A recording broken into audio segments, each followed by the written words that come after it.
This is the story of how one human's everyday seasoning triggered a panic aboard an alien medical ship, turning a simple meal into an interstellar crisis, and revealing just how wildly misunderstood humans truly are. The briefing room aboard the medical research ship Zelatri was filled with tension. Verithian doctors and scientists leaned over the conference table, focused on a hologram showing a molecule called NX-44, a dangerous neurotoxin. Dr. Selik Kavor, the ship's lead toxicologist, stood rigidly, clearly frustrated. This compound is present in large amounts in our supplies. It was imported from Earth as food seasoning under code MZ5557. Even small amounts can severely damage Verithian nervous systems. Worried murmurs filled the room. "We need immediate containment," someone said. "Destroy all contaminated stock," another suggested. Selik nodded firmly. "Lock down every affected item. We'll launch emergency protocols and immediately ban this compound until further notice."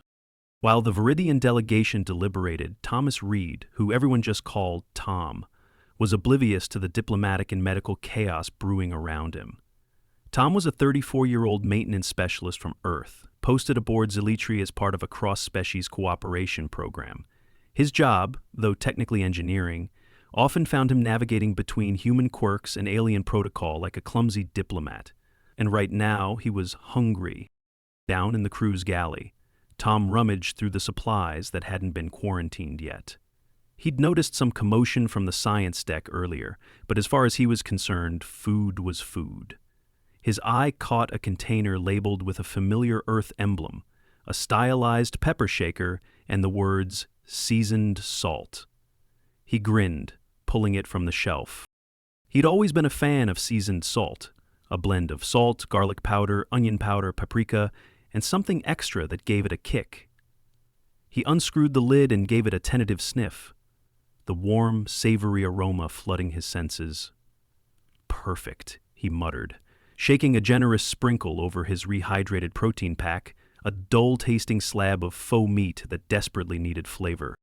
As Tom sat at a corner table obliviously enjoying his lunch, an urgent announcement buzzed over the ship-wide comms. "Attention!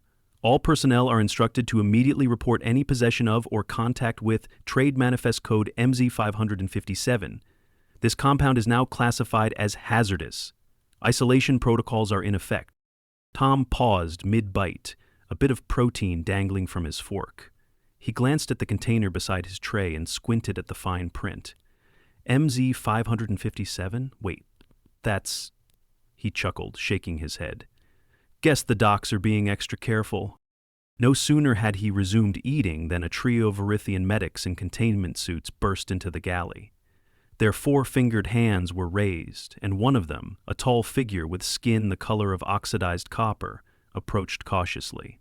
"Human Thomas Reed, you must cease ingestion immediately," she intoned, her translator churning through the alien dialect. "You are consuming a hazardous substance. Step away from the table." Tom blinked. "Hazardous? This? It's seasoned salt. We use this stuff all the time back home. It's practically a food group where I come from." The medic's eyes narrowed, and Selik himself entered behind them, his data tablet held high. "This is NX-44, Selik declared, "a compound that interacts with Verithian neurology in catastrophic ways. How are you not already incapacitated?" Tom shrugged, a little self-conscious under their collective stare. "I mean, it's just salt with some flavor. I've been eating this since I was a kid."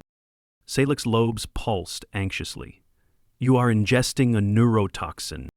Tom set his fork down, now genuinely concerned.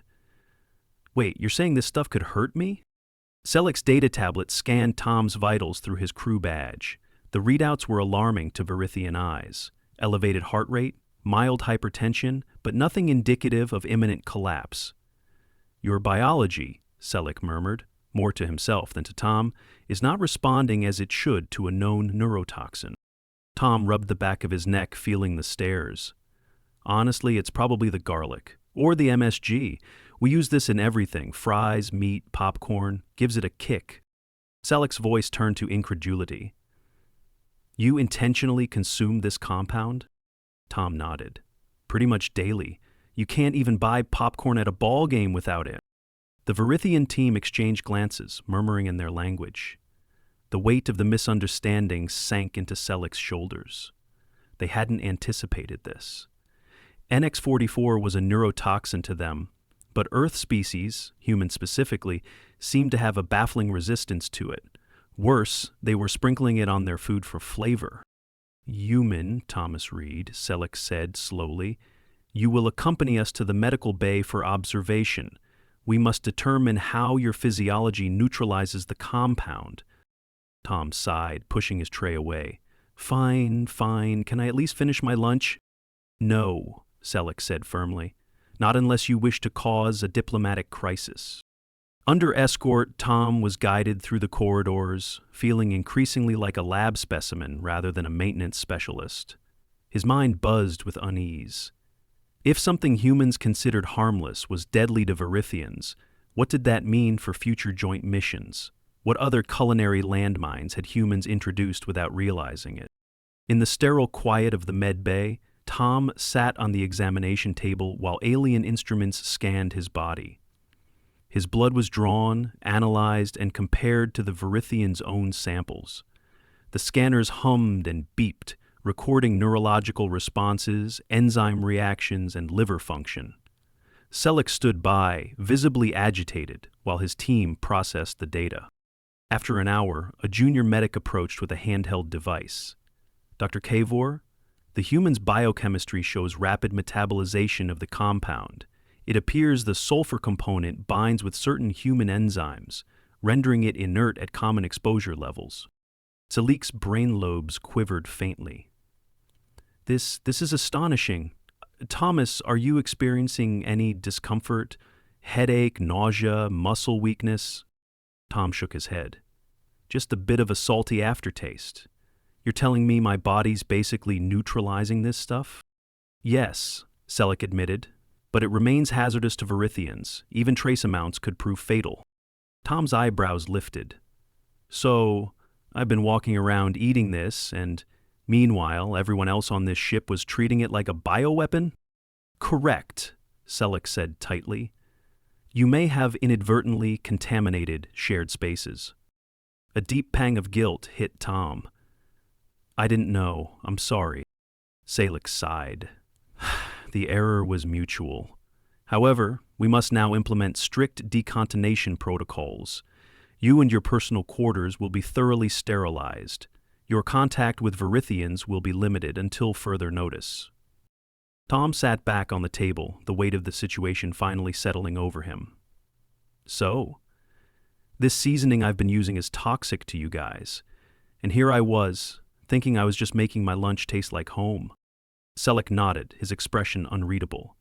It appears our species' biochemistries are more divergent than we anticipated. Tom grimaced, pushing a hand through his hair. What about the rest of the human crew, if they've been using it too? Selik's eyes widened.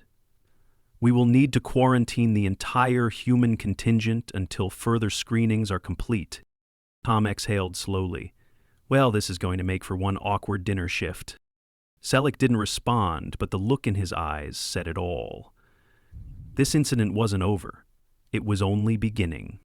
The corridors of Zalitri were suddenly filled with tension, as containment officers in sleek silver suits hurried past bewildered human crew members. Tom, now in medical scrubs, stood awkwardly against a bulkhead, watching as his living quarters were methodically sterilized. Streams of pale vapor hissed from sprayers, washing over every surface he had touched since arriving aboard. The familiar smell of ionized cleaning solution bit at his nose. Dr. Salik Kavor observed the process from a nearby control station, his eyes flicking over the readouts. Containment protocols are nearly complete, he said to a junior medic. We will need to monitor air recirculation systems to ensure residual particulates do not pose a threat to Verithian crew members. Tom cleared his throat. So, am I quarantined here, or? Selik turned toward him, his expression as neutral as ever.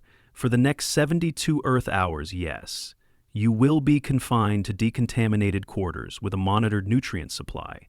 The compound you ingested, and may have spread, will take time to fully neutralize. Your blood work suggests rapid metabolic processing, but we require confirmation that no residual traces remain externally. Tom's shoulders sagged. 3 days? For seasoning salt? Salik's tone was grave. For a compound that could induce widespread neural collapse among Verithians, yes. 3 days is the minimum necessary to ensure ship-wide safety. All right, Tom muttered. He was guided toward his assigned quarantine quarters, a sterile chamber furnished only with a bed, a small table, and a monitor affixed to the wall. A supply of bland protein paste and purified water waited on a tray. The doors sealed behind him with a quiet hiss. Left alone, Tom paced the small room. His mind churned through every possible way he might have contaminated common areas, touching door panels, leaning against handrails, brushing shoulders in narrow corridors. Had he shaken hands with Dr. Lorin from the hydroponics lab? He definitely shared tools with Cal Davis during a systems diagnostic. The thought made his stomach twist. Several hours later, a voice crackled through the intercom. "Thomas Reed, this is Dr. Cavour. Your personal effects have been decontaminated and secured. We will commence full screenings for all human crew in the next cycle. Until then, you are advised to rest." Tom settled uneasily onto the bed. He glanced at the tray of food, bland, gray, and utterly unappetizing. Still, after hours without eating, he forced down a few bites. His appetite had been dulled by the sheer absurdity of the situation. A spice blend from Earth mistaken for a toxic compound capable of destabilizing an entire alien species. Meanwhile, in the medical wing, Selig reviewed the data pouring in from human biological scans. Verithian scientists clustered around glowing panels, murmuring to one another as they compared human and Verithian biochemical responses to NX-44. "It's the sulfur compound," one technician noted, tapping a data stream. "In Verithians, it binds with neural receptors, interrupting synaptic transmission. But in humans, it appears to bind with digestive enzymes and is rapidly converted into harmless metabolites." Selig frowned. "And the quantities humans consume are significantly higher than the levels we deem fatal?" "Correct," the technician confirmed. "This suggests a unique enzymatic pathway, perhaps a product of evolutionary dietary exposure." Selig tapped a claw-like finger against his data tablet. "Or perhaps sheer environmental adaptability. Their homeworld's biochemistry is rife with reactive elements and microbial diversity." He hesitated. "Continue gathering data. I want a complete profile of human metabolic pathways concerning NX-44. The following morning, judging by ship's clocks, though there was no natural day-night cycle aboard, Tom awoke to a knock at the sealed door. A containment officer in full protective gear entered, carrying a compact testing device. "Thomas Reed, we're conducting a dermal and exhalation scan," the officer explained. Tom stood still while the device was passed over his body and around his mouth and nose. Readouts flickered green. The officer nodded. "No detectable traces. You're cleared for monitored contact." Tom was led to a larger observation room adjacent to the main medical bay. Through a transparent wall, he saw several of his fellow human crewmates seated and undergoing similar scans. Cal Davis caught his eye through the glass and mouthed, "What's going on?" Tom shrugged helplessly.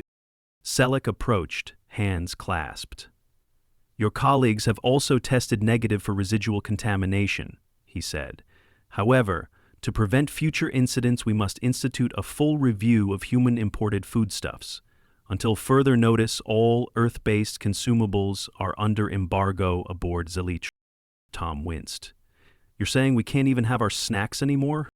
"Correct," Selig said, his tone unwavering. "Until we can confirm their safety, all consumables are restricted."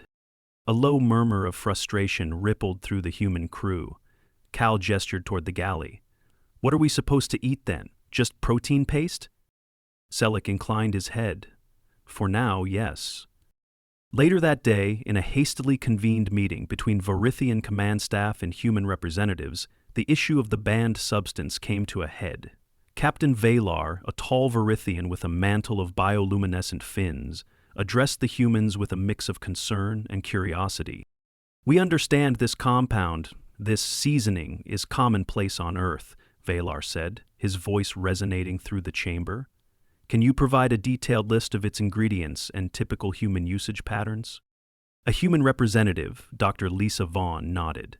Seasoned salt is a blend of sodium chloride, various powdered spices, and flavor enhancers. The compound you call NX44 is likely derived from sulfur-based preservatives or additives commonly used in food processing on Earth. Humans have evolved to tolerate certain levels of these compounds over millennia. Zelek interjected. Yet to Verithians, even microscopic amounts are fatal. This divergence in biology presents a diplomatic and logistical challenge. Tom, seated at the back, finally spoke up. Maybe we can help you guys understand what's safe for us and what's dangerous for you. We've got plenty of food science knowledge on Earth. Our diet's not just seasoning salt. Valar nodded thoughtfully. A joint task force, then, to catalog human consumables and identify potential cross-species hazards. Selleck's lobes pulsed in reluctant agreement. Agreed. And in the meantime, no human food preparation outside designated containment zones. Agreed? A chorus of human and Verithian voices murmured assent. Tom sighed, glancing longingly at the thought of something as simple as a bag of seasoned chips. Guess it's protein paste for dinner tonight. By the second day of quarantine, Tom's boredom had shifted into a grinding restlessness. The sterile observation room he'd been confined to offered nothing but endless monitoring and drab meal packs that tasted like cardboard. Despite Selleck's initial caution, human crew members had been cleared for contact under strict supervision, but their every movement was tracked, and their meals were regulated down to the molecule. Tom sat on a bench near the observation window, watching Selleck and his medical team work through streams of data. Despite the tension, a hint of camaraderie had begun to emerge between the human crew and the Verithian researchers. After all, both sides had been equally blindsided by the biochemical misunderstanding. Thomas Reed, Selleck called out, approaching with his data tablet in hand. We have completed analysis of your metabolic response to NX44. Your enzymes break it down into sulfates and other compounds without triggering any harmful neural response. Tom raised a brow. So I'm in the clear? Selleck hesitated. You are personally cleared, yes. However, the lingering concern is not your resilience, but the potential for cross-contamination. Residual particles from your food could have endangered others. Tom rubbed his temples. Right, I get that. I've been scrubbing myself raw every time I touch anything. Selleck nodded. Understandable. As part of the task force's recommendations, we are instituting a controlled culinary lab to analyze and adapt human food for Verithian environments. Tom straightened.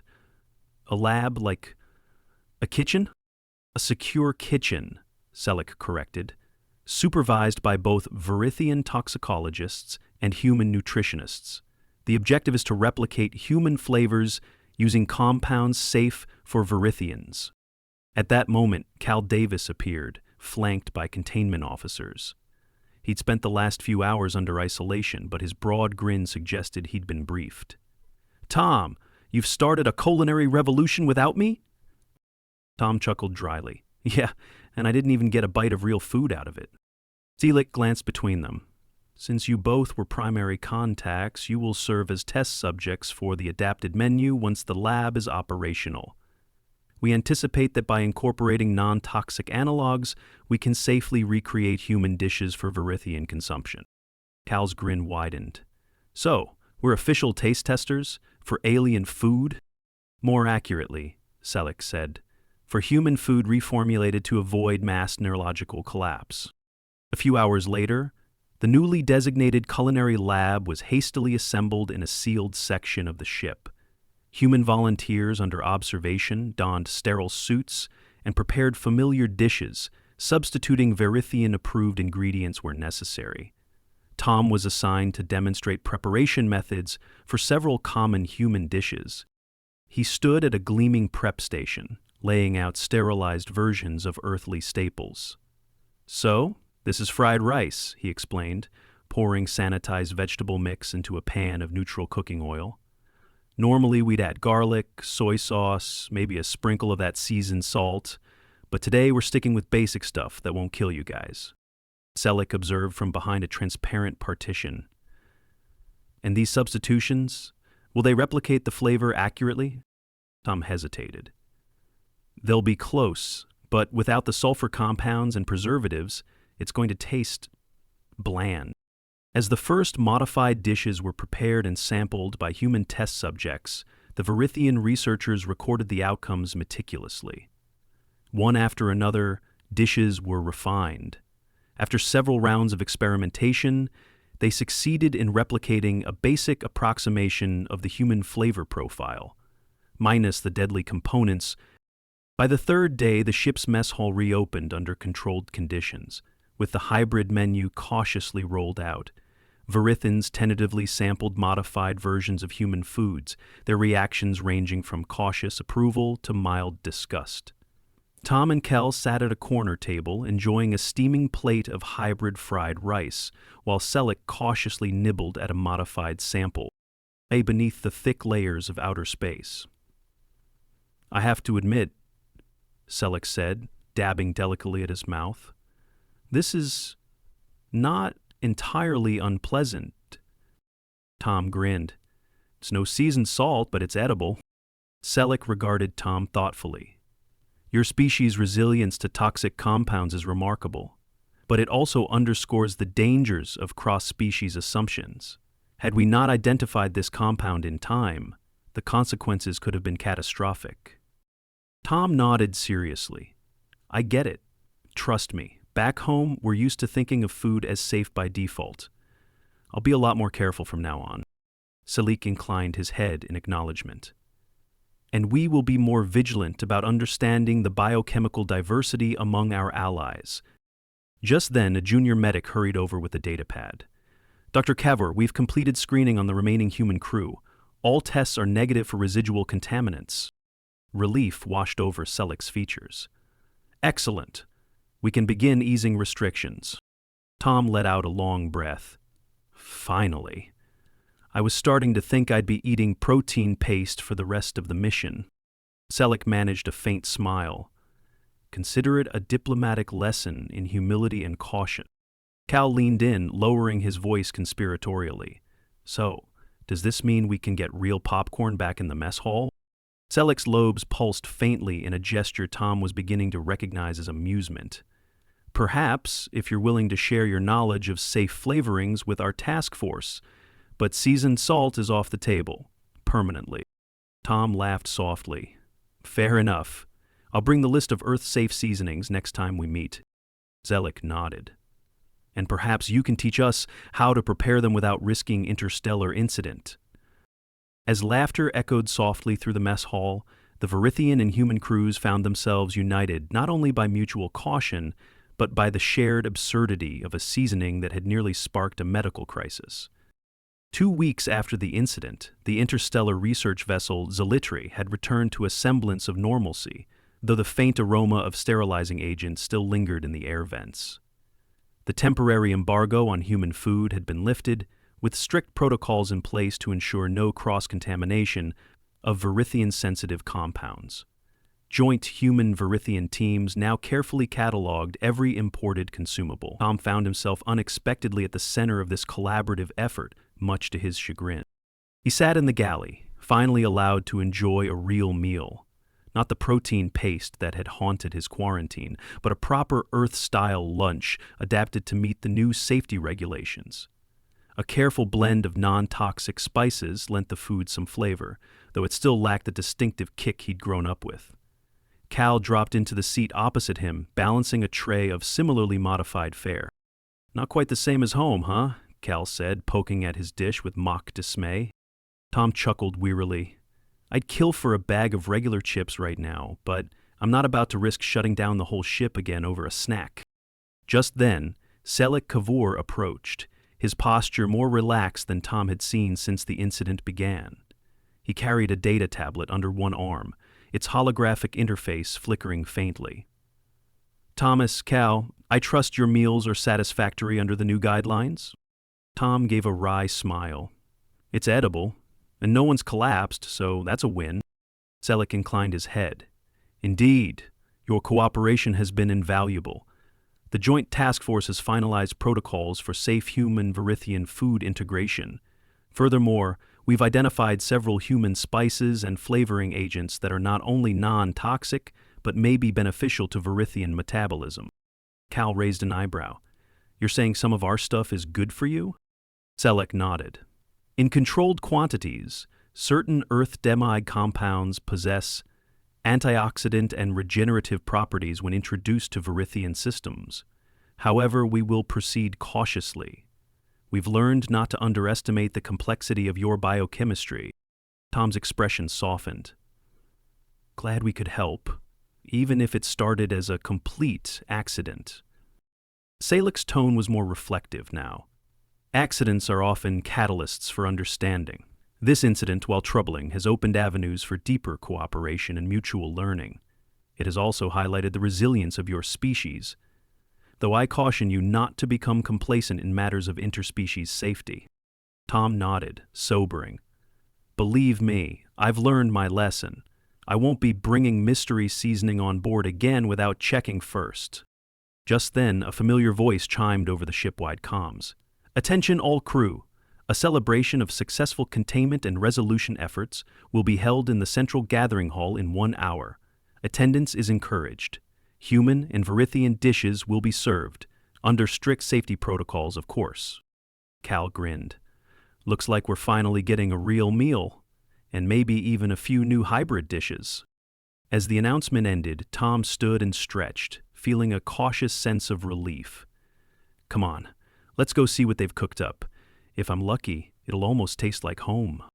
The central gathering hall buzzed with cautious excitement. Long tables were arranged with an assortment of carefully prepared foods, each dish clearly labeled with both human and Verithian symbols and accompanied by detailed ingredient lists. Verithian chefs, now wearing gloves and face shields adapted from human culinary gear, served portions while explaining the origins of each dish. Tom hesitated at a station labeled Earth-Style Hybrid Sampler. A Verithian chef handed him a plate containing what resembled Earth-style dumplings. They were filled with a mixture of safe Earth vegetables and Verithian greens, delicately spiced with non-toxic analogues of familiar seasonings. He took a cautious bite and was surprised at how close it was to the dumplings he remembered from home. Selleck, observing nearby, noticed his reaction. We've consulted extensively with your nutritionists. It appears the key is balancing flavor with molecular compatibility. The result is not identical, but close enough to be enjoyable. Tom nodded appreciatively. I'll take it. It's a lot better than protein paste. As more crew members, both human and Verithian, gathered, a sense of camaraderie began to fill the space. The awkwardness of the incident faded under the warmth of shared experiences and cautious optimism. Jokes were exchanged, and even a few toasts were raised with Verithian mineral water and human-adapted fruit juices. Cal sidled up to Tom, balancing a second helping of hybrid dumplings. You know, for a diplomatic near-disaster, this turned out all right. Tom laughed. Yeah, just goes to show you, humans and Verithians might be more compatible than we thought. As long as we don't try to poison each other by accident. Selleck approached once more, his expression thoughtful. Thomas, before this gathering concludes, I would like to personally thank you for your cooperation and adaptability during this crisis. Your willingness to assist in resolving this matter has strengthened our understanding and mutual trust. Tom's cheeks colored slightly. I was just trying to make lunch, Selleck. But yeah, I'm glad it's over. And I'll be a lot more careful with my snacks from now on. Selleck's lobes pulsed with what Tom was beginning to recognize as approval. A wise resolution. If nothing else, this incident has highlighted the importance of understanding one another's worlds, not just in terms of science and technology, but in the simple, everyday things as well.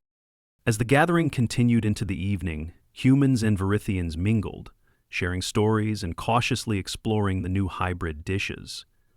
The initial embarrassment of the incident was replaced by a sense of shared resilience, as if the simple act of eating together had bridged a gap that complex diplomatic agreements never could. Later, as Tom returned to his now decontaminated quarters, he paused to look at a small container of seasoned salt he'd found tucked into the back of a storage compartment. He turned it over in his hands, thinking about the absurdity of how something so ordinary on Earth had become the centerpiece of an interstellar crisis. With a rueful smile, he sealed it in a labeled containment bag and placed it in a secured locker. No point in risking another incident. As he lay back on his bunk, the hum of the ship's systems around him, he felt a quiet satisfaction. They'd faced an unexpected challenge, navigated misunderstandings, and come out stronger. And a little wiser. The next mission, whatever it might be, would carry with it the lessons learned over something as small and deceptively simple as a dash of seasoning. With a faint smile, Tom closed his eyes and let the ship's gentle vibration lull him into sleep.